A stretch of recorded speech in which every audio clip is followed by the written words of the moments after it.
নমস্কার। আজকে আবার নিয়ে এসেছি আপনাদের সামনে আরও একটা নতুন ভ্যারাইটি, নতুন ডিজাইন।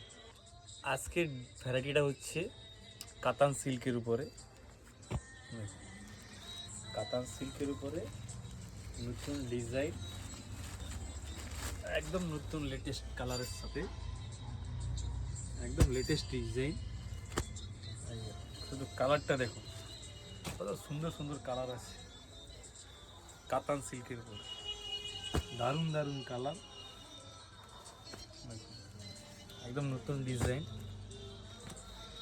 বিভিন্ন রকমের কালার থাকছে। 7খানা 8খানা কালার পাবেন, একদম লেটেস্ট ডিজাইন। রেঞ্জ হচ্ছে 1460 টাকা, মাত্র 1460 টাকার উপরে একদম সফট কাপড়, নতুন ডিজাইন, মিনার কাজ করার উপরে, মিনা কাজের উপরে কাতান সিল্ক। রেঞ্জ আছে মাত্র 1460 টাকা। এরকম আরও নতুন নতুন ডিজাইন দেখার জন্য আপনাকে আসতে হবে শ্রী বালাজি ক্লথ স্টোর, চন্দ্র শপিং মল, কন্টাই। ধন্যবাদ।